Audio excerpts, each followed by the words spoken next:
Boa noite a todos, boa noite a todas, boa noite a todos. É sempre uma grande alegria quando chega quinta-feira, porque quinta-feira é noite de encontro. É noite de encontro, de reencontro e de a gente tomar aquele delicioso café preto. Então, está me passando uma mensagem aqui. Estamos com problema para ser destinado. Eu não sei TVT, né? Tipo da TVT. Você consegue ter acesso aí, Dalaese? Olha, eu tô. Gente, desculpa a questão aqui, mas é porque a gente não está conseguindo transmitir pela TVT. Mas vamos dessa forma mesmo. É noite de encontro, hoje sem o YouTube da TVT. Né? A gente vai precisar ajustar aí a chave de transmissão. Mas é uma alegria estar aqui com todos, todas e todes. Hoje temos a alegria de receber a doutora Débora Ribeiro de Souza, né? Uma entrevista que já deveria ter ocorrido, né? Porque nós marcamos, fizemos tudo certinho, mas infelizmente houve um falecimento na família da doutora Débora no dia da entrevista e impediu que ela fosse realizada, né? Então, obviamente, nós preferimos fazer a entrevista numa outra data, né? Já transmiti os sentimentos da doutora Débora, quero reiterá-los, né, pela perda. Então, estamos contentes de estar aqui podendo fazer esse bate-papo. Seja bem-vinda, doutora Débora, a casa é sua.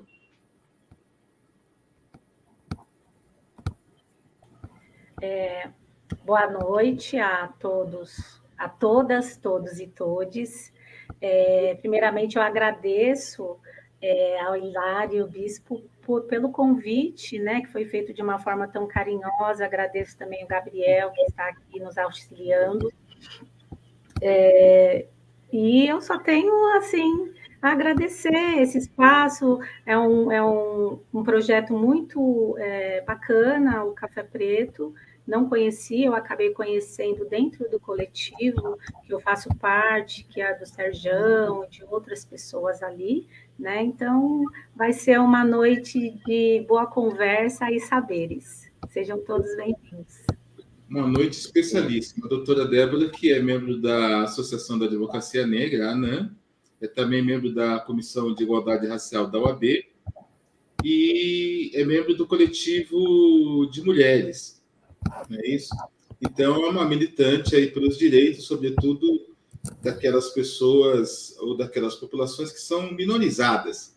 A gente costuma chamar de minorias, mas é bom entender que minoria aí não se refere à questão numérica, mas porque em algum momento a própria lei brasileira os tratou de maneira menor. Né? Houve uma Constituição, eu já citei isso aqui, não sou advogado, todo mundo sabe disso, não me lembro qual é a Constituição. Também não vou colocar a doutora Débora no fogo para dizer que ela lembre agora qual é a Constituição, mas é importante saber que uma Constituição brasileira facultou o direito à educação a todas as pessoas, menos indígenas e população negra. Então, isto é um exemplo que minoriza a população, e por isso a gente fala de minorias, que também são minorias nesse sentido, obviamente as mulheres. Aliás, a gente tem aqui, eu vou fazer uma fala rapidamente, algumas coisas a comemorar, né? As mulheres, os indígenas, a população LGBTQIA+, e nós comemoramos, e devemos comemorar e continuar lutando sempre, porque o Supremo Tribunal Federal recentemente reconheceu que não é possível alguém se defender de um feminicídio afirmando a legítima defesa da honra. Exato. Né? Quer dizer, estamos na Idade Média.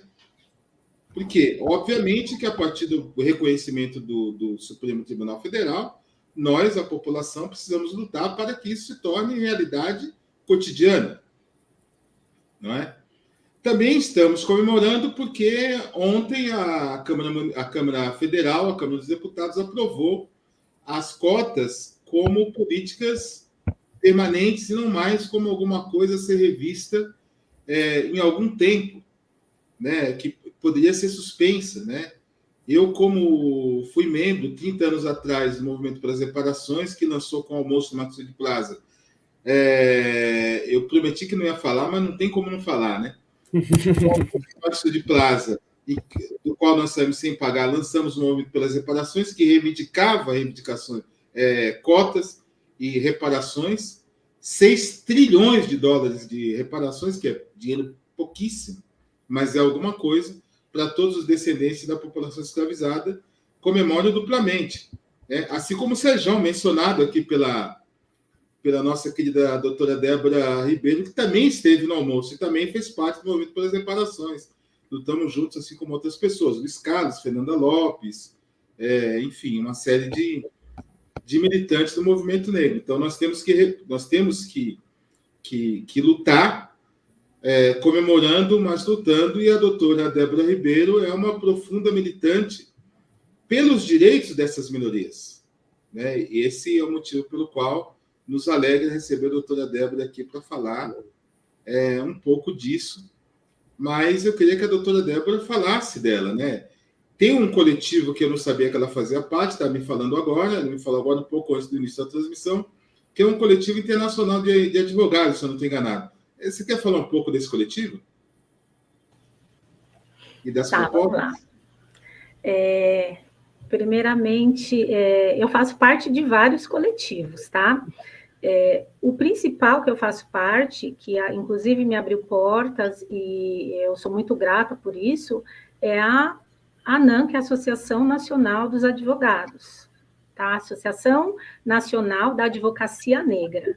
É um coletivo que está no país inteiro, nós temos advogados associados a nível nacional, então isso acabou me permitindo conhecer outros advogados e também com os mesmos problemas que eu acabei tendo no início da minha profissão. O advogado negro, ele fica invisível também para a sociedade. Então, ele também é uma forma de militância, até mesmo para equiparar esse profissional com a branquitude, com as grandes bancas, e isso também automaticamente impacta dentro do judiciário e também nas maiores esferas, tá? O outro coletivo, que eu vou falar de um por um, que eu acho mais fácil. O outro, que é a Coalizão Nacional das Mulheres, é um coletivo novo, que foi criado no início desse ano, e o objetivo dele é fomentar, né, o empoderamento das mulheres, né, empoderamento de gênero, dos mais variados, e também nós estamos buscando as articulações para inserir uma mulher no STF. Né? Esse ano tivemos já a posse do ministro Zanin, agora em outubro vai vagar a vaga da ministra Rosa Weber, e nós estamos pleiteando aí que a vaga seja, sim, preenchida por uma mulher, e de preferência uma mulher negra. Tá? Então, estamos trabalhando, assim, ferrenhamente para isso.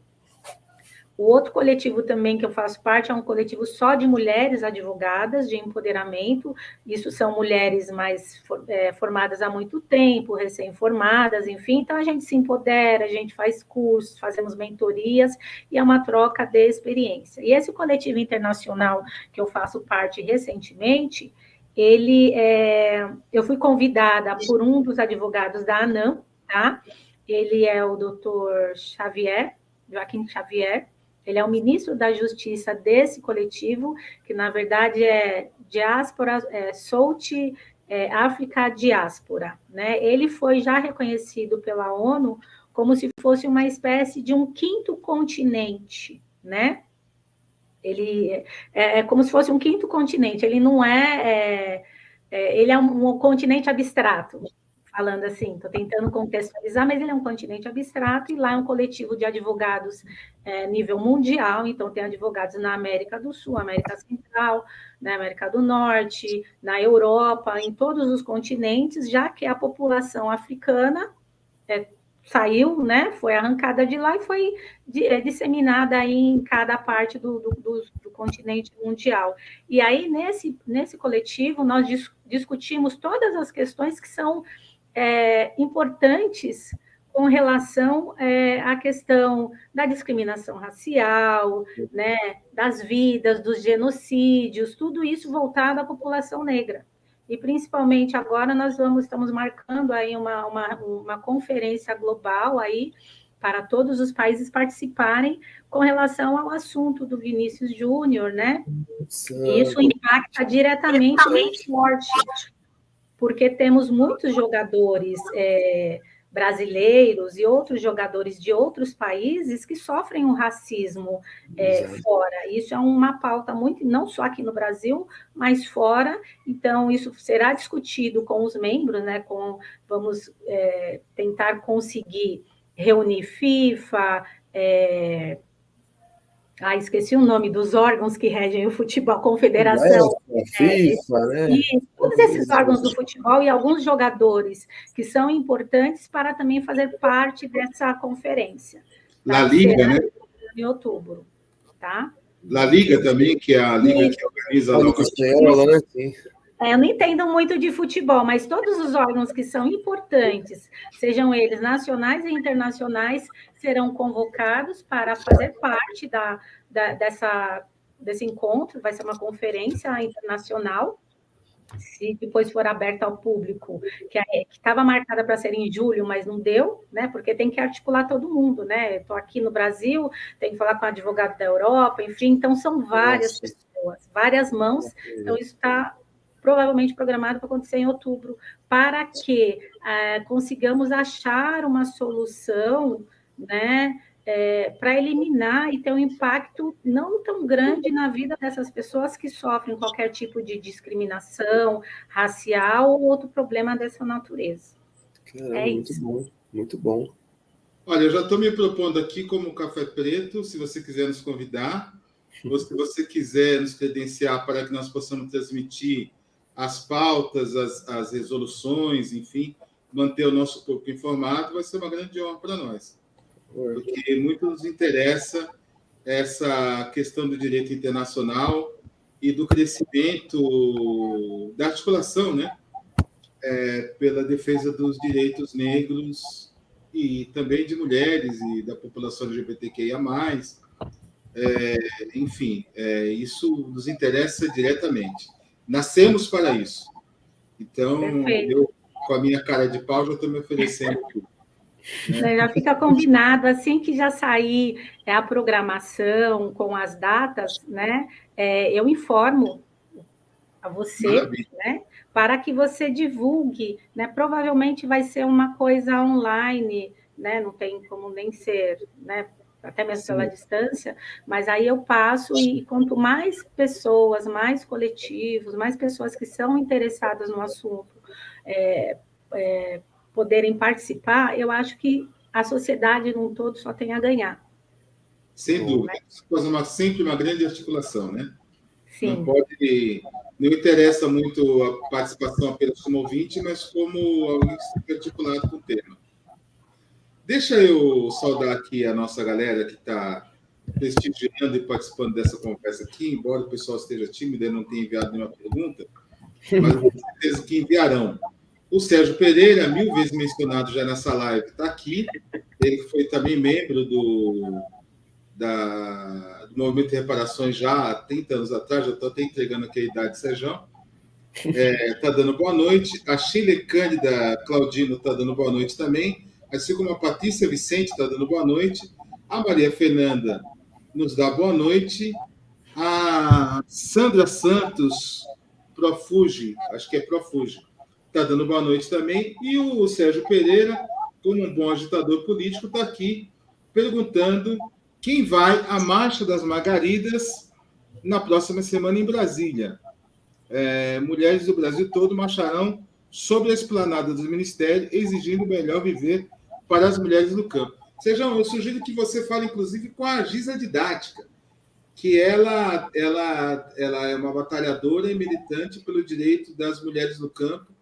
Escreveu o livro Vozes do Campo, pela editora Cotter, um livro sensacional. Ela é uma super militante, uma pessoa da maior importância. Seria legal, inclusive, você falar com ela. Não sei se ela vai. Ela possivelmente deve estar articulando uma galera para ir. A Eliane Braz também está nos dando boa noite. E aos poucos a gente vai falando das mensagens que estão chegando aqui no nosso chat.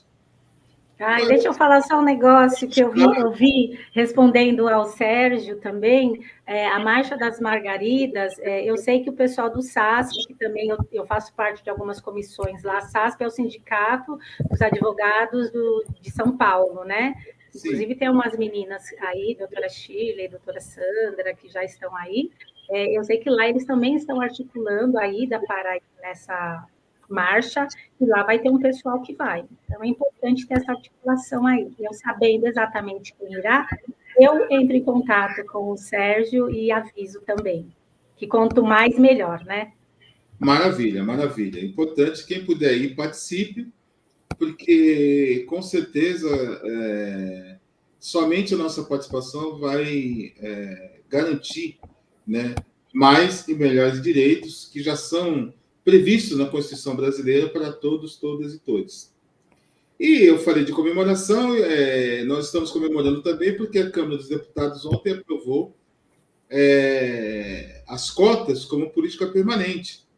Né? Eu queria perguntar a esse respeito, porque a gente tem falado, sobretudo ao divulgar essa live, da importância do direito na organização da nossa estratégia antirracista, e as cotas também são direito, porque, afinal de contas, as universidades são públicas, não são para a população branca e também não há proibição da população negra, mas é necessário que haja mecanismos de inclusão depois de tantas décadas de pacto da branquitude, como diria a professora a doutora Cida Bento, né? Reinando na universidade. Como é que você vê essa notícia, doutora Débora Ribeiro? Essa notícia tem que ser comemorada mesmo, sim, até mesmo porque quem ganha somos nós, a população negra, o movimento negro, a população que é mais vulnerável. Tivemos alguns rumores que isso não ia para frente ou não, mas graças a Deus isso está avançando.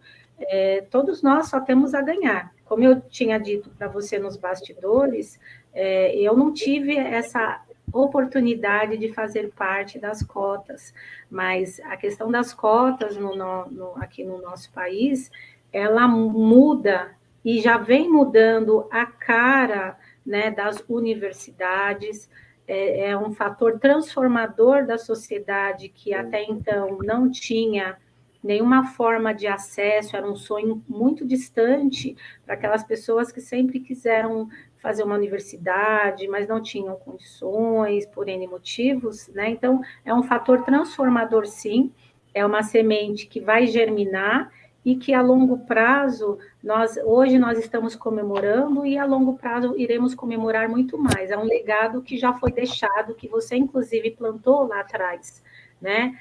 Essa árvore está dando fruto, estão se frutificando e cada vez mais quem vai ganhar com isso é só a sociedade. E tem que ficar mesmo. Não tem, eu seria até contra o critério tempo, que eu acho que tem que ser uma coisa permanente, sim, porque a questão da desigualdade dentro da nossa sociedade não é um fator que vai mudar em 5, 10, 20 anos. Isso vai demorar bastante, porque nós temos vários problemas que, inclusive, eles nascem pela falta de acesso e educação das pessoas. E isso é uma ideia que veio e tem que ficar. Na verdade, eu não dei a palavra para o Danese, né? Eu estou fominha hoje, né, Danese? Pode. O racismo, como diz o doutor Silvio de Almeida, que também é advogado, além de filósofo, ele estrutura a sociedade. Né? Então, é preciso responder a toda essa estruturação racista com uma reestruturação antirracista. E isso passa pelas cotas. Mas eu vou deixar de ser fominha e passar a palavra um pouco para o Danaes fazer a pergunta dele. Não, se bem que eu imaginei mesmo, eu fiquei pensando aqui, puta, é um assunto que o Hilário adora, um convidado que o Hilário adora, então ele vai dormir feliz hoje. Mas tá certo, é bom. Bom, vamos lá então para a pergunta, Débora.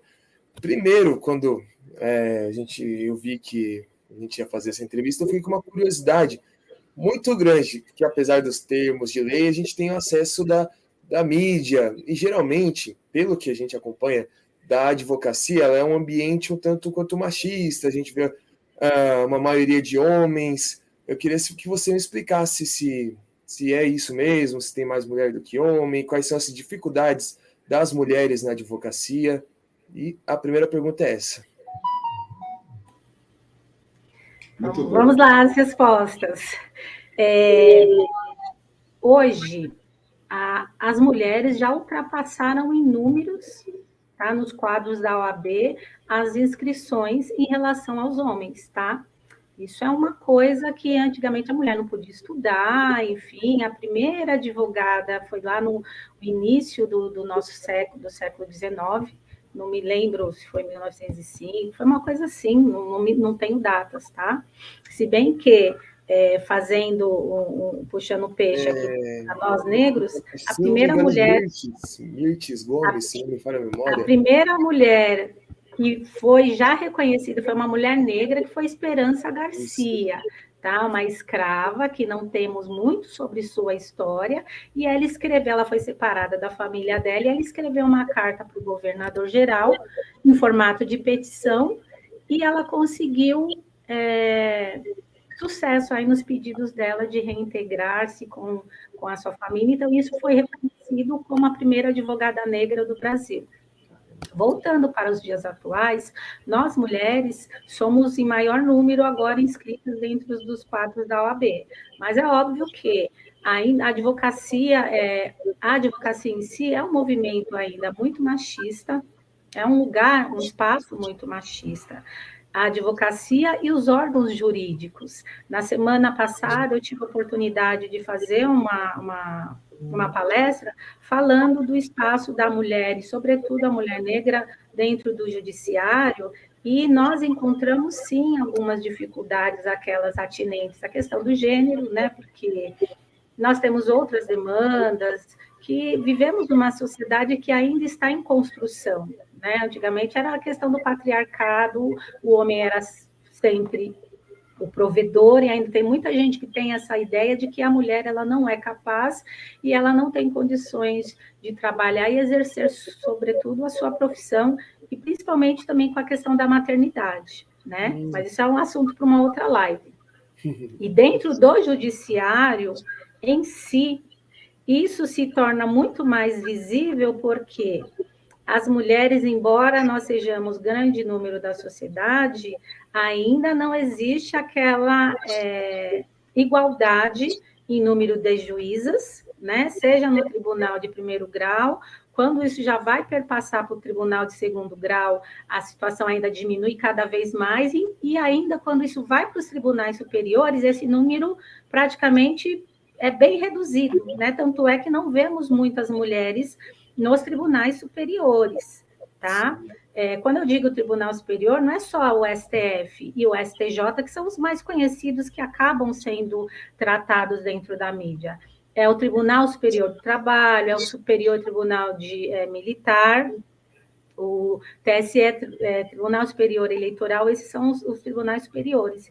E aí, nesses lugares que já existe um critério muito maior, não é um critério, é um critério subjetivo, na verdade, não é um critério profissional, enfim, porque todas somos capazes e conseguimos chegar até lá. O que nos faltam nesses espaços é a falta ainda de network, de lobby, que isso está sendo construído a partir de agora. E por que não temos isso? Até por todos os problemas que a mulher sempre enfrentou. Ela cuida da família, ou ela vai estudar, enfim, são filho pequeno. Então, às vezes, no meio da carreira, você tem que abrir mão em prol, né, de coisas pessoais que você também quer ter na sua vida. E na advocacia também não é diferente. Quando eu tive os meus filhos, hoje já melhorou muito, graças a Deus. Mas quando eu tive meus filhos, eu tive uma preocupação muito grande com isso, de perder o meu posto. Eu trabalhei num local eminentemente branco, era uma banca grande, renomada, mas ainda era branco, né? Então tinha essas questões que hoje a gente já sabe como funciona, e aí eu tive que conversar com na época, o sócio do escritório: olha, eu vou ter meu filho, eu estou com medo de voltar e minha vaga não está mais aqui, né? E hoje, graças a Deus, isso já terminou, né? Que eu vim lá daquela... Eu sou formada há um tempo, né? Não vou nem falar muito para não revelar a minha idade, mas era diferente do que é hoje, e graças a Deus que isso mudou, e as mulheres, elas estão muito mais empoderadas, as mulheres, elas estudam mais, e elas estão começando a se articular mais e melhor, porque chega também daquela coisa de ficar, só mulher, dia da mulher. Não, a mulher agora, ela também quer um cargo de poder e liderança. Isso também acaba se refletindo não só na advocacia, em todos os órgãos do judiciário, mas das grandes multinacionais, que você não vê também muitas mulheres em cargos de gerência e liderança. Espero ter respondido a sua pergunta. Nossa, demais, perfeito. Bom. Aula de direito, né? Aula de direito. Nossa. Que vai aprendendo cada vez mais. Eu fico pensando aqui, você falou das dificuldades, inclusive profissionais, é uma grande contradição, né? Alguém que trabalha diretamente com direito, de repente caçar, não é, o cargo de uma mulher que precisou sair, se ausentar para ter filhos, né? Então a gente acha isso estranho. Talvez não exista mais dentro do direito, dos grandes escritórios advocatícios, mas existe na sociedade de maneira geral, né? A gente, enfim, conhece diversas histórias. Exato. Aí eu fiquei pensando, como foi a sua trajetória? Como que você chegou onde você chegou? Como é que você se descobriu negra? Trocando em miúdos. Débora Ribeiro, quem é você? Como se constituiu a figura que ora se nos apresenta? É tão difícil falar da gente, né? Porque mas Deus vamos lá. Para você pensar, né? Eu sou a primeira geração da minha família a fazer uma faculdade. Meus pais são analfabetos, vieram da roça, lá do interior da Bahia, né? Minha mãe veio de Pau de Arara, não sei nem se alguém sabe o que é isso, né? Pau de Arara é um caminhão totalmente insalubre, com os bancos de madeira, e ela enfrentou 2.700 quilômetros para chegar aqui em São Paulo. E quando ela chegou, bem naquela época da Revolução Industrial, ela foi trabalhar numa fábrica, então não teve condições de estudar, porque lá ela trabalhava na roça. Eu, de verdade, eu nunca me vi em fazer uma faculdade, porque isso era um sonho. Minha família sempre foi muito pobre, eu não passei fome, mas foi uma família bem, assim, uma vida bem difícil, né? Eu tenho 3 irmãos, e eu nunca pensei em fazer uma faculdade, e as oportunidades foram vindo, eu fui aproveitando, entrei num escritório de advocacia, comecei a trabalhar como secretária, e ali eu vi uma oportunidade de repente, olha, eu acho que eu vou fazer, tinha estudo terminado, acabado de terminar o segundo médio, falei, vou fazer a faculdade. E, inclusive, nesse ponto, entra um advogado que tem um papel muito grande na minha vida, que ele falou, faz direito que você já está aqui, enfim, vamos juntos. E foi isso que eu fiz, eu aproveitei a oportunidade que me apareceu. Aí eu trabalhava com ele, fazia estágio e ia para a faculdade, né? Fiquei desde o início da minha aprovação na faculdade, já mexendo com o direito. Então, isso foi muito gratificante para mim. E a minha trajetória começou lá. Quando eu me formei, eu montei o meu próprio escritório com outros sócios. Depois, por outros problemas, né, de questões de sociedade mesmo, eu saí e voltei a trabalhar com ele já na qualidade de sócia do escritório. Virei sócia, foi um escritório que teve uma fusão com o outro, o escritório acabou ficando uma coisa muito grande, né? Dali eu pude ter uma trajetória profissional muito boa, aprender melhor a questão do direito. Eu sou especialista em direito penal, tributário, né? Eu trabalho com direito penal, mas com viés mais de crimes tributários, né? Mas faz parte do direito penal também outros assuntos. E lá eu fiquei muito tempo trabalhando lá. Só que quando eu trabalhava demais, eu não tinha tempo para fazer outras coisas, de participar de comissões, dessas coisas, desses coletivos que hoje eu faço parte, não de um, mas de vários, né? Sim. E quando eu percebi que ali já não estava sendo mais o meu lugar, porque eu era a única advogada negra desse escritório, né? Eu não tinha esse letramento e essa percepção racial que eu tenho hoje. Eu acho que demora um tempo para você amadurecer. Cada um tem o seu tempo. Tem uns que são mais jovens, tem outros que são mais tardios. E como eu não tive nenhuma referência de movimento negro na minha família, eu estava lá, né? Alisava o cabelo, enfim, fazia parte daquele mundo. E olha só que coisa interessante, eu não conhecia nenhum advogado negro, porque todos os meus amigos eram advogados ali daquele mundo. E aquilo começava a me incomodar de uma forma que eu não sabia explicar. E aí foi quando eu saí do escritório, aquilo estava me já adoecendo, algumas questões que aconteciam, eu não sabia nomear exatamente o que hoje eu sei que era o racismo, né? E quando eu saí de lá, eu até pensei em desistir da advocacia, mas quando eu entrei na ANAM, que é a Associação dos Advogados Negros, sim, eu já tinha, graças a Deus, construído a minha vida profissional, né? Conseguido as minhas coisas, e eu falei, eu quero fazer parte dessa associação para que outros advogados não passem o que eu passei. E estou fazendo isso desde então. Então, eu tenho aquela questão daquele trabalho de acolhimento, conheço hoje, a maioria dos meus amigos só são advogados negros. Boa. Né? Deu aquela virada de chave. Isso foi mais ou menos em 2017, não tem muito tempo, tá? Eu sempre me reconheci negra, mas eu não tinha essa questão do movimento negro, das coisas, de ir para reunião, fazer encontros, né? Então, a partir daí que eu entrei nessa associação, acho que abri um portal na minha vida, e aí eu comecei a participar.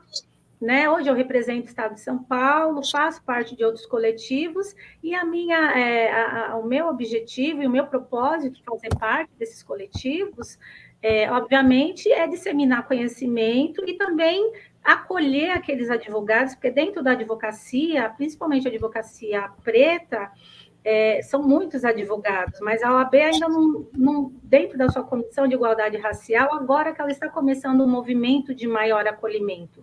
E ali, em alguns projetos que eu acabei participando, eu percebi que a minha dor, os problemas que eu tive, é o problema de quase todos os advogados. Todo mundo, em algum momento, perpassa em algum probleminha ali. Seja mesmo a questão exercendo a profissão, que advogado, assim, existe racismo dentro do judiciário mesmo, porque se você não está devidamente trajado, você é sempre posto à prova, né? Por exemplo, se um negro for de calça jeans, uma camisa social, tentar entrar lá no Fórum da Barra Funda, vão te parar.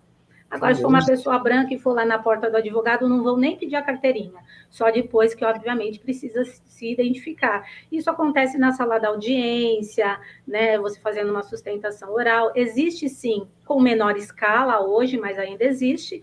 Então, isso serve para aquilombar a população negra, para que aquele advogado, aquele jovem estudante de direito, não se sinta sozinho ali, porque o que ele passou, está passando, outras pessoas já passaram. Isso também perpassa na questão da recolocação profissional, né? Que às vezes a pessoa pensa em desistir, enfim, porque não consegue entrar no escritório XYZ. Hoje em dia, muitos escritórios, as grandes bancas, estão tendo alguns programas de diversidade, que eu acho muito importante, porque antes... Ainda acontece, tá? Principalmente no ramo do direito, que é um ramo estritamente tradicional, nesses escritórios aí, primeira linha, tradicionais, você tinha que estudar em faculdade de primeira linha. O que é uma faculdade de primeira linha? Alguém sabe o que é? Vou fazer uma pergunta para vocês. São algumas universidades públicas, né? Acho que a única que consta aí, a exceção, são Mackenzie e PUC, né? As demais são públicas, USP, enfim. Isso, eles colocavam bem assim, olha, estudante de faculdade de primeira linha, USP, PUC, Mackenzie. E colocavam nesse termo mesmo, primeira linha? Caramba. Era esse termo que é usado. Alguns ainda usam, mas isso já foi muito objeto de protesto. Então, agora, principalmente com essas questões de discriminação, preconceito, não pode fazer isso. Você vai contratar um profissional só se for dessas faculdades. Por isso que na minha trajetória eu tive sorte de trabalhar num escritório renomado, mas eu não era dessa faculdade. Eu estava lá porque eu era secretária, que eu me formei, enfim. Então, eu aproveitei essa oportunidade, porque senão eu jamais teria trabalhado lá, porque eles iam olhar onde eu estudei, né? Eu estudei na Unicid, universidade aqui no Carrão, ninguém ia me dar vaga, independentemente de avaliar a minha competência ou não. Então, hoje, principalmente com a questão das cotas, muitos estudantes conseguem negros adentrar nessas universidades. Sim. Isso é um fator muito bom, tá? E o papel, né, desses coletivos de advogados é acolher, dar mentoria para que eles não se sintam me fugiu a palavra agora, motivados, né? Com aquilo, porque é um caminho, não é você. O mais difícil da faculdade, eu acho que em qualquer profissão, é o 6º ano. Me formei e agora? Porque quando você estuda, você acha, vou tirar minha OAB, vou fazer a prova da OAB, já vou sair pegando um monte de cliente, vou cobrar milhões, vou ficar rico. Mas a realidade não é essa. Tá? É uma realidade que você tem que trabalhar. Sim, você tem que estar preparado e qualificado, sim, para o mercado, que principalmente no direito, que era um ramo muito formal, mudou assim 180 graus, senão você vai ficar ultrapassado. Né? Então, o meu trabalho nesses coletivos é fazer isso, é trazer mais gente, é empoderar essas pessoas, é acolher e dar algum direcionamento para que elas não passem o que eu passei lá atrás. E tive que aprender isso a grandes, duras penas. Mas deixa eu te perguntar uma coisa. Já passo a palavra para você, Danés, eu estou fominha mesmo hoje. Deixa eu te perguntar uma coisa. Nesses coletivos, costuma-se discutir algumas pautas que são muito caras à população negra, ao movimento negro mais especificamente, como, por exemplo, nós temos aí, a meu ver, aí eu faço uma pequena análise, um momento muito difícil, com a chacina cometida pelo Estado de São Paulo lá no litoral, nesse início de governo. Isso dá o tom de como é que a polícia militar e como é que as forças de segurança vão se relacionar com a população negra, pobre e periférica. Né? Me chama a atenção, a memória pode me trair, mas eu nunca vi, no mesmo dia, no dia seguinte, as autoridades darem entrevista referendando, sem investigação, sem nada. Ninguém falou assim, vamos apurar as circunstâncias do que aconteceu. Não, o que aconteceu é isso mesmo, e está tudo certo, foi um belo trabalho, não mexa com a gente, porque senão é isso aí. Né? E trocando, assim, palavras do cotidiano, né, de segunda a sexta, foi isso que falou o governador de São Paulo. Né? Agora, de novo, eu vou me colocar nas frágeis mãos da minha memória, mas me parece que é um princípio constitucional que diz que a vida é um bem inalienável. Né? Então, como é que alguém exercer um mandato público, né, dado pela população, pode simplesmente defender esse tipo de coisa? Então, a primeira pergunta é a seguinte: esse tipo de pauta que fala do genocídio da população ou do extermínio, como outro dia me ensinou aqui o grande professor Luiz Felipe Alencastro, porque não se encaixa na tipificação jurídica internacional de genocídio, né? Eu, pelo menos precisaria de uma investigação para saber se encaixa, mas o extermínio da população negra, do jovem negro, sobretudo, e aí, diante desse início de governo aí, no estado de São Paulo, esse tipo de coisa é discutido. E segundo, como é que você orientaria coletivos de militantes a se posicionar em relação a esse tipo de coisa? Tá, vamos lá. os coletivos, principalmente por se tratarem de operadores do direito, a gente não pode parar e ficar vendo essa barbárie, né? Não dá. Geralmente, quando acontece isso, existe sim um posicionamento, não só aquela nota de repúdio que você vai publicar na internet, porque a nota de repúdio é só para falar, olha, estou indignado. Isso só não surte efeito. Tá? O que é importante fazer, e que alguns dos coletivos que eu faço parte já fizeram, é oficiar a ouvidoria, fazer reunião com o ouvidor das polícias, oficiar os membros do Ministério Público aqui de São Paulo para que eles tomem medidas cabíveis em relação a isso, oficiar os governos, né? Os responsáveis, o secretário de Segurança Pública, e também algumas pessoas foram lá na Baixada fazer uma investigação in loco para saber como estão essas famílias, se precisam de algum tipo de assistência, algum suporte jurídico. Então, assim, nós, como coletivos, também somos a ponta também da lança da sociedade. Então, não adianta eu ficar aqui parada e não fazer nada. Assim, é óbvio que a gente tem que trabalhar com as ferramentas que a gente tem, enquanto organizações. Então, é muito importante que os coletivos se juntem, porque quando estão todos juntos, o barulho é maior e a pressão é maior, e foi isso também que já foi feito, tá? E oficiar aos órgãos responsáveis pela segurança pública, para que eles, de uma forma direta ou indireta, pressionem o governador e as pessoas que também deram, os órgãos da polícia, as pessoas que estão diretamente envolvidas nisso, para, antes de falar qualquer abobrinha, né, que foi o que foi feito, apurar principalmente o que aconteceu. E a primeira coisa que eles têm que fazer é se solidarizar à família, porque da forma como foi feito, independente se a pessoa tem ou não alguma passagem na polícia, ou não, existe um ser humano e existe uma família por trás daquela pessoa. Exato. E essa é a preocupação inicial que isso tem que ser feita. Essa seria a minha orientação. Muito bom. Cabe alguma posição mais dura, mais firme em relação ao governador? Um questionamento mais duro, mais incisivo? Aí já entra mais a figura do Ministério Público, né? No Ministério Público, ele vai apurar a responsabilidade da polícia, da pessoa que gerenciou essa operação, que foi desastrosa, na minha opinião.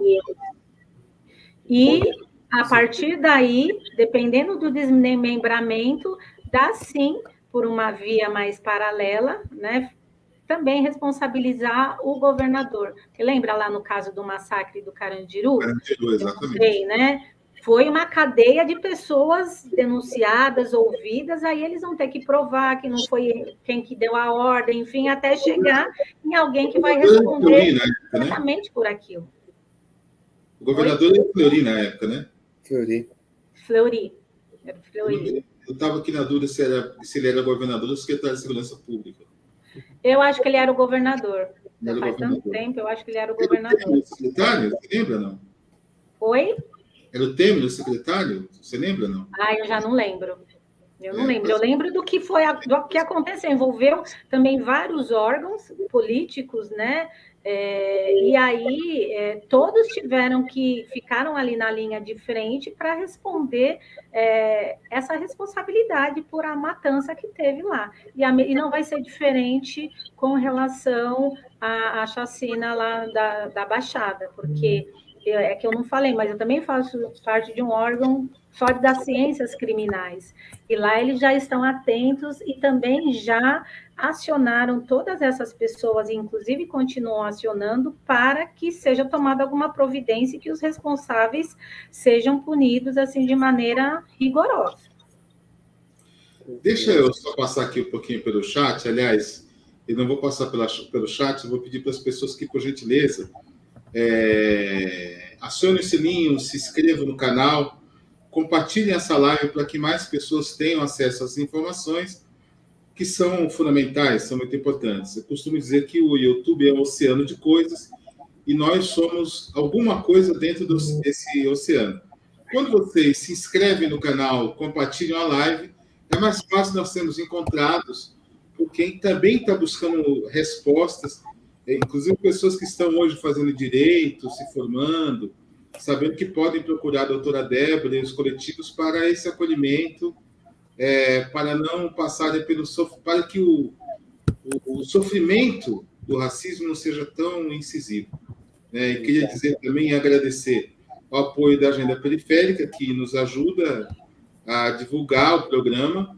A Agenda Periférica, que é uma agenda de ações culturais da periferia. Então, quando você tiver meio de bobeira, na quinta-feira, na sexta, não sei o que fazer, entra lá na Agenda Periférica, porque tem sempre uma bela programação, shows de música, sarau, teatro, dança, uma série de coisas, sempre com um holofote voltado para a periferia, ou para as periferias, para dizer melhor. E também agradecer o apoio do site Primeiros Negros, da nossa querida Tânia Regina, porque lá você vai encontrar muitas informações a respeito de negros e negras importantes na sociedade, como Esperança Garcia e tantas outras pessoas que construíram o direito, vamos dizer assim, mais amplo para a população negra, esse direito que sempre foi negado, como eu falei aqui, em função da minorização das populações negras, das populações indígenas e congêneres. Então, o site Primeiros Negros, excelente, inclusive você está fazendo sua tese de mestrado, doutorado, ou precisa fazer um trabalho acadêmico ou escolar, você vai encontrar inúmeras informações de muita qualidade lá. Daqui a pouco a gente vai dar voz e vez para o nosso chat. Eu vou pedir para o nosso querido Gabriel Dallagnese fazer a sua pergunta.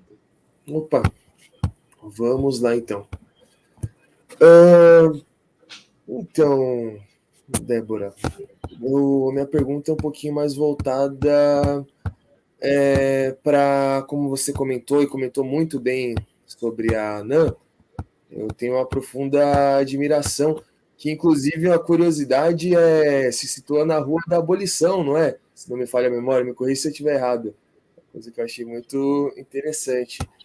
Que, pelo que me consta, que eu já estudei e tudo, nasceu para ajudar, né, os advogados negros que estão começando, que estão com essa certa dificuldade. E me veio na memória 2 casos, um específico. Um foi de uma mulher negra que foi barrada de entrar por causa da vestimenta, foi barrada de entrar no tribunal em 2022, em Sergipe, se não me falha a memória. Foi no Rio de Janeiro, né? Foi ano passado. E, por coincidência, entre muitas aspas, era uma mulher negra, né? Tanto que falaram que não tem nada a ver com cor, que as roupas delas eram inadequadas e tal. E me veio outro caso em 2018, que uma advogada chegou a ser algemada no Rio de Janeiro. Foi esse, né? Esse foi no Rio em 2018, em 2023 foi se não me falha a memória, em Sergipe. Minha pergunta a gente tem fora o movimento, o que a gente está fazendo, a gente, no caso, vocês estão fazendo para poder sanar essa desigualdade que consta ainda, infelizmente, aqui? Bem, vamos lá. Eu sou péssima de gravar nome, eu lembro, mas eu não sei os nomes, tá? Eu que é o cara dos nomes. Os advogados, no exercício da profissão, que assim, as pessoas às vezes falam, a Associação da Advocacia Negra. Lá a gente trata das questões dos advogados, tá? Obviamente, a ANAM, ela já nasceu de um projeto anterior, né, que chama Clã da Negritude, e esse projeto, lá ele tem um projeto que chama Da Silva, que aí sim ele vai dar acolhimento e orientação jurídica para as pessoas, o público normal, que sofre algum tipo de racismo. E também tem a questão do acompanhamento psicológico, tá? Porque isso, às vezes, abala muito a pessoa, tá? Agora, enquanto ANAM, quando isso acontece com algum colega de profissão, a primeira orientação que o advogado ele tem que ter, assim, ele se formou, ele pegou a carteirinha, ele vai começar a atuar, ele tem que decorar o código, as prerrogativas. Quais são as prerrogativas, os direitos e deveres que ele tem? Tá? Ele tem que saber quais são os direitos do advogado. Aconteceu algum tipo de problema nesse sentido, no exercício da profissão, geralmente é no exercício da profissão, tá? No exercício da profissão, fazendo alguma coisa, porque acontece, gente, tem advogado que na audiência ele é retaliado, querem prender, enfim, a polícia também, você vai na delegacia, a polícia te maltrata, então você tem que saber o seu direito, e mesmo assim, quando você tem as suas questões de trabalho violadas, você tem que acionar o serviço de prerrogativas que é dentro da OAB, tá? A ANAM já é um trabalho pós, né, esse frigir de ovos, né, ela vai dar todo o suporte e acolhimento para esse advogado e também auxiliá-lo, e, se for o caso, tomar as medidas cabíveis para que essas pessoas sejam punidas, para que isso não aconteça, porque a pessoa está lá trabalhando e você não pode fazer isso. Exato. Uma coisa é advogado em exercício da profissão, e outra coisa também é o advogado estar lá na balada, fazer alguma coisa, tá bem? Aí já é uma outra esfera, tá? A gente tá duas esferas diferentes mesmo. Isso, estamos falando enquanto advogados, porque as nossas prerrogativas enquanto profissionais são diariamente violadas. Então, é importante que o advogado ele saiba quais são os seus direitos, seja na audiência, seja numa delegacia, em algum tipo de diligência. Saiu do normal, não está acontecendo o que deveria acontecer, prerrogativas. Tem um telefone que a gente liga e você é atendido na hora para que alguém, se for o caso, vai até lá para te auxiliar e te acompanhar naquele momento. Perfeito. Perfeito. Demais, muito bom. Dona Laís, você quer dar uma passadinha no chat, por gentileza? Claro. Vamos isso, lá. Descansa um pouco a garganta, toma água, né? Eu lembrei de uma coisa que você colocou aí sobre o site, né? Primeiros Negros. Isso. Eu lembrei de quando você falou da Esperança Garcia, do Luiz Gama, é uma coisa, por exemplo, eu só fui saber de Luiz Gama, né, lá pelo ano de 2018, 2019. Nós não aprendemos a história dele na faculdade. Não aprendemos Abdias do Nascimento, Lélia Gonçalves, isso é uma biografia que não é passada, tá? O nosso direito, alguém está aí, agora é aluno mais novo, não sei, né? Mas pelo que eu sei ainda é outra versão. Nós não aprendemos esses personagens negros na faculdade, que eu acho que são importantes para você saber, olha, teve um advogado negro, enfim, que fez isso, né? Não temos esse referencial de figuras pretas. Eu acho que isso não acontece só com direito, deve acontecer em outras profissões, mas como ele falou de Luiz Gama, eu achei interessante falar e trazer aqui. Correr por fora para saber, né? Sim, você tem que caminhar por fora para descobrir quem são essas pessoas, porque na faculdade você não aprende isso. É um crime isso, né? Crime entre aspas, realmente. Bom, vamos de comentário, então? Vamos lá. Vamos. Tem um comentário bacana aqui do Sérgio, vou até exibir aqui na tela. A doutora Débora é um desses seres humanos extremamente solidários e um alto senso de justiça. Ao apresentar o caso de um malungo, ela rapidamente passou a estudar, acompanhar e prestar toda a solidariedade. Muito bom, comentário excelente do Sérgio. E a gente também tem... Vou fazer um comentário a respeito desse caso, sem divulgar, obviamente. No meu tempo de profissão, eu nunca vi ninguém ser presa, né? Eu atuo na área criminal, e essa pessoa ela foi presa por um crime que geralmente nunca ninguém é, né? mas como ele faz parte daquelas letrinhas PPP, né? Preto, pobre, periférico, Sim. ele é um negro bem retinto, ele acabou ficando preso, né? Não consegui, como já era um caso que já estava julgado, enfim, isso ainda está em discussão, porque eu tenho certeza que eu vou reformar essa sentença, mas agora ele está numa outra condição, né? Mas eu não consegui livrar porque já era um processo que já estava sentenciado, enfim, agora a gente tem que entrar com os recursos cabíveis, mas eu nunca vi ninguém ser preso pelo crime que ele fez, que é um crime de denunciação caluniosa. Você denunciar alguém, né? Falar, olha, fulano, Gabriel roubou alguma coisa, né? E eu vou lá na delegacia e acuso você de crime, né? Você vai movimentar a máquina acusando alguém de crime, sabendo que aquilo não é, que você não fez aquilo. Sim. Eu nunca vi ninguém ser preso por isso, mas esse rapaz foi. Caramba. Isso que me chamou a atenção, eu falei, não, e tá tudo errado, esse processo tinha um monte de coisa errada, eu falei, não, vou atuar nessa causa, em nome dele. Muito bom. Mas, caramba, pior que eu também nunca vi, sinceramente, viu? O sujeito tá preso por causa do... É exatamente o que você comentou, né? São os PPPs, né? É complicado uma coisa dessa. Sim, Até hoje eu escutei, eu tô incrédulo aqui, viu? E essa questão, né? Não tem como a gente falar dos problemas sociais, né? Embora a gente sempre fala, advogado só fala de racismo, não, né?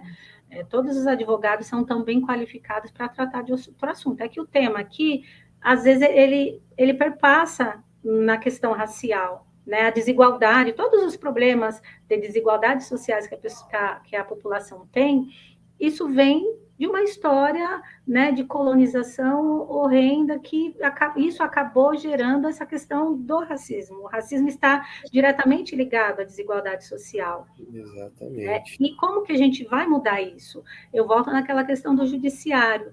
A maior parte do nosso judiciário é homem branco, juiz Sim. branco. Se você colocar lá no Google juiz, no banco de imagens, vai aparecer outras cores menos o juiz negro, né? Então, essa é a cara do nosso judiciário. São pessoas que já vieram de família tradicional, pessoas que eu acho que nunca pegaram um ônibus ou um metrô na vida, sempre tiveram tudo ali de muito fácil e não conhecem, a não ser do que passa nos noticiários da televisão, as dificuldades que a grande massa passa. Então, são essas pessoas que julgam esses casos. E, obviamente, não que ele vai fazer uma injustiça ou outra, mas ele não está naquele lugar, ele não tem aquela percepção para, de repente, se inserir ali e falar, bem, eu vou analisar isso de uma forma muito mais humanista. Não estou falando que se for uma juiz mulher e um juiz negro, ele vai sair absolvendo todo mundo.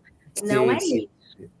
É que são pessoas que só pelo fato de você ser negro, você já vai compreender algumas coisas que são inerentes à população negra. Então, falta isso no nosso judiciário. Mais pessoas pretas e, principalmente, também mais mulheres, porque a mulher ela também tem uma sutileza e uma percepção de algumas situações bem diferentes do homem.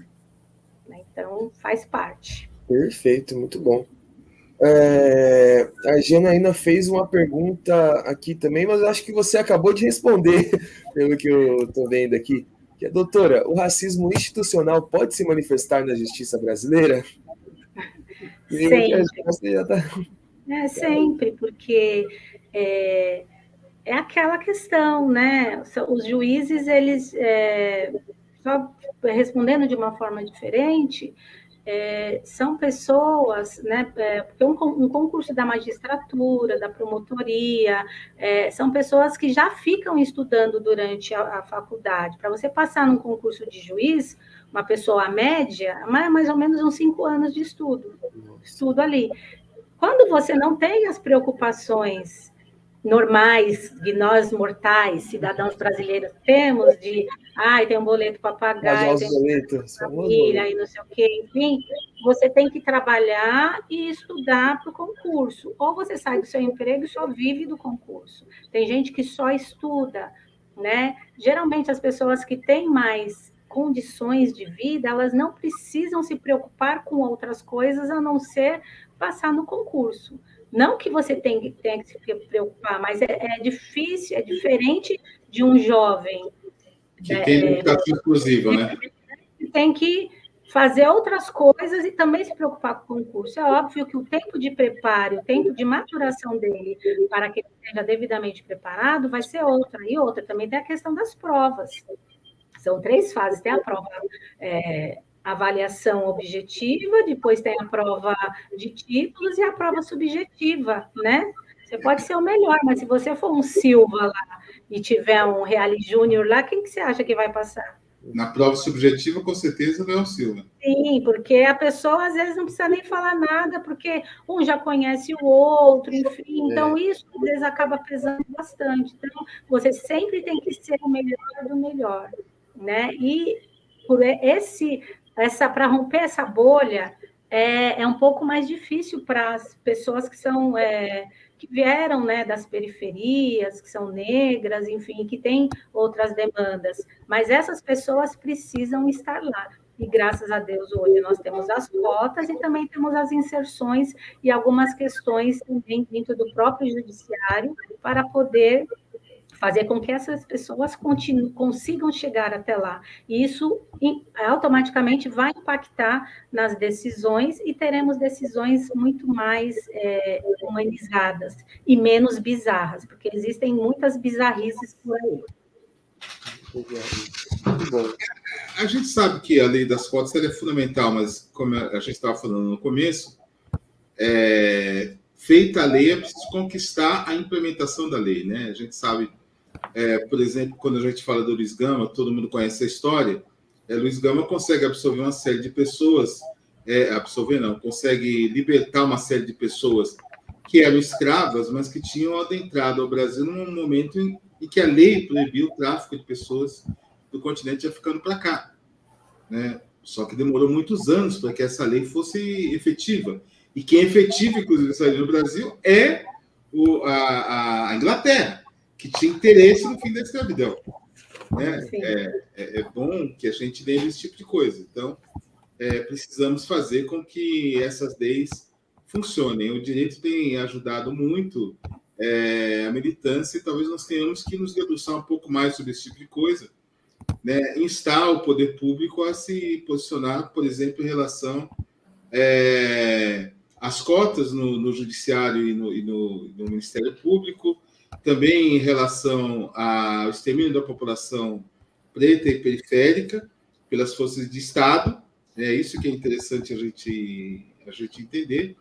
E aí, mais uma vez, eu queria saber da doutora Débora se há caminhos, se há quem e como fazer essa interpelação legal às forças de Estado em função dessa violência contra a população negra. Hoje, nós já temos a implementação de já temos vários grupos em todas as esferas do judiciário, tá? O CNJ, que é o Conselho Nacional de Justiça, ele tem feito um estudo, um mapeamento do nosso judiciário, e ali também ele delimita algumas políticas para as questões que são muito mais, que estão precárias e que precisam ser melhoradas. Tá? Fora isso, nós também temos o órgão da advocacia, que é a OAB. A OAB tem uma série de comissões, tá? Que ela procura fazer um estudo e apontar providências e mostra para o órgão, que é o regulador disso, para a implantação dessas providências. Por exemplo, a OAB, a gente tem um órgão falando da população encarcerada, né? Tem a comissão do Conselho das Políticas Públicas e Penitenciárias.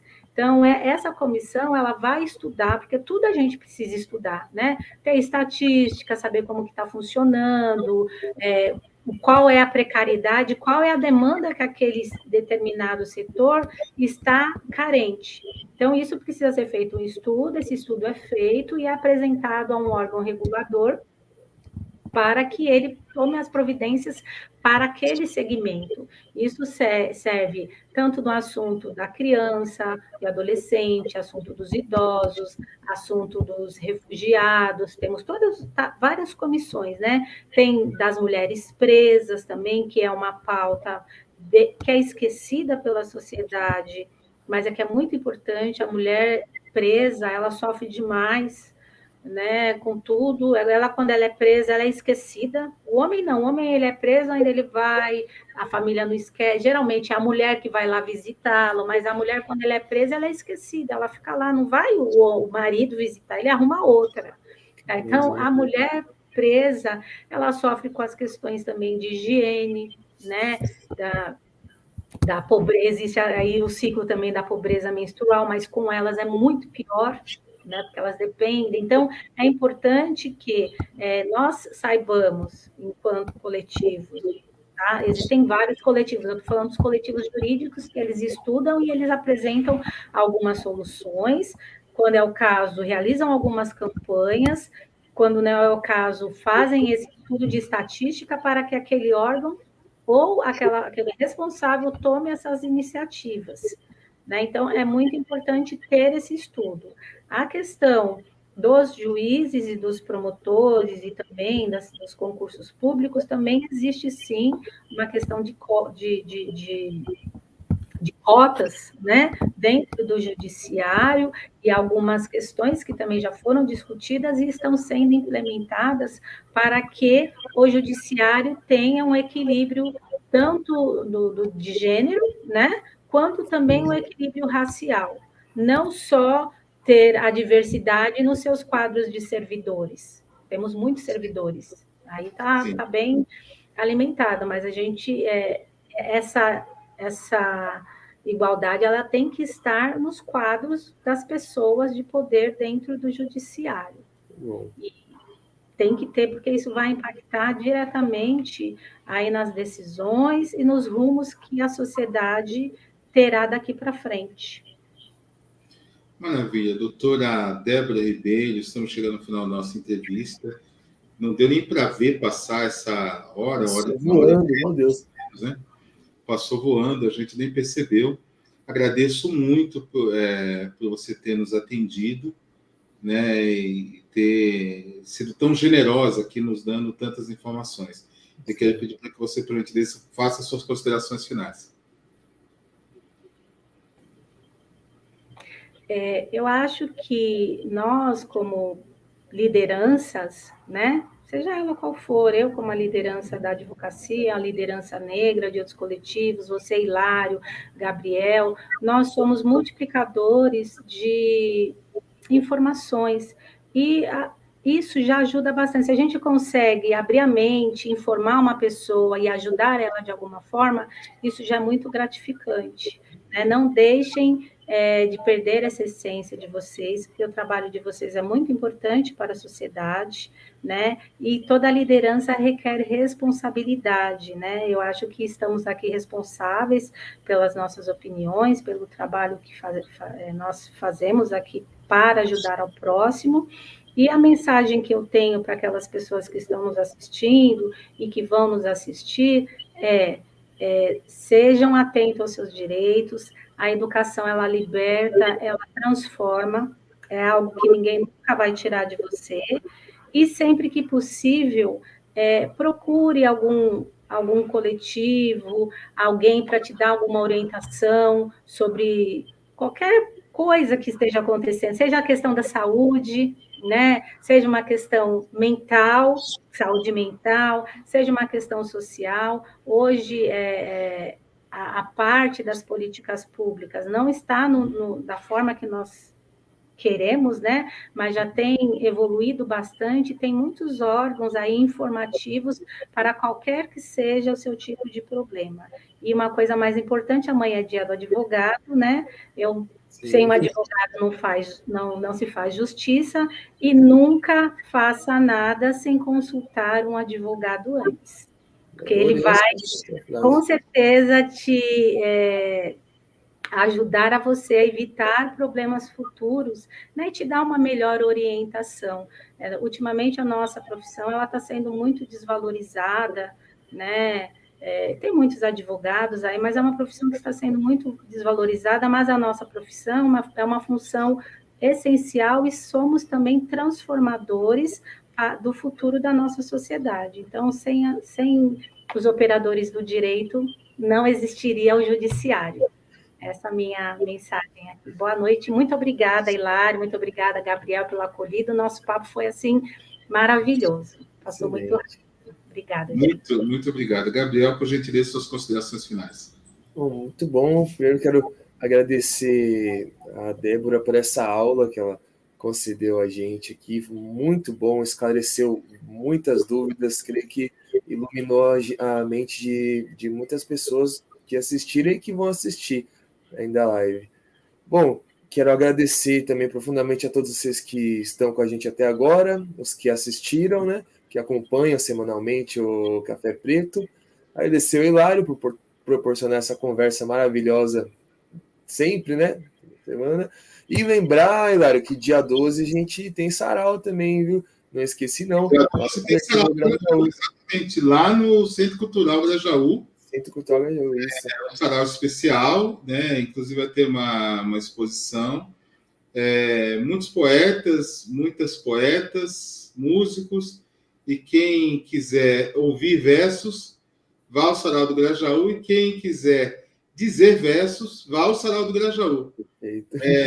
Quem quiser um ambiente agradável, amigável, de muita cultura e arte, o sarau do Grajaú, que é promovido pelo Alexandrino, o Daniel Alexandrino, a Sônia Vieira, o Marco Lunar e o Ronaldo Vieira. É um ambiente maravilhoso para a gente cultivar a cultura e para fortalecer laços, e nos fortalecemos também. Lembrando que na próxima semana, dia 17, a nossa convidada é a socióloga Najara Costa, ela que é uma militante também dos direitos negros e direitos das mulheres, e foi candidata à prefeitura de uma cidade aqui da Grande São Paulo, chamada Taboão da Serra. É candidata, né, já para 2024 também, né? Parece que sim, mas vamos confirmar com ela no dia 17. Vamos confirmar primeiro, né? Não vamos dar spoiler, não. Eu vou dar spoiler. Eu imagino que sim, mas eu acho que isso ainda não fechou. A Débora Fabiana está aqui mandando uma mensagem, vamos ver. Boa noite, gostaria de parabenizar a doutora Débora, Gabriel e Hilário pela live, que nos trouxe grandes contribuições, informações. Grata, eu que agradeço, Débora. A Sheila também está aqui dando os parabéns, generosamente, assim como a Sandra, dando os parabéns também, maravilhosa entrevista. A Lourdes da Silva Morim também chegou dando boa noite, assim como a Fabiana Barros. Gente, esse programa ele vai ficar no canal e vocês podem assistir e reassistir. E, por gentileza, compartilhe com seus amigos, compartilhe com seus colegas, porque são informações importantes que não podem se perder e que precisam chegar até as pessoas. Muito obrigado. Até a próxima quinta-feira, às 20 horas, aqui nesse mesmo bate-canal. Tem mais Café Preto, desta vez com a socióloga Najara Costa. Grande abraço e até quinta-feira. Tamo junto.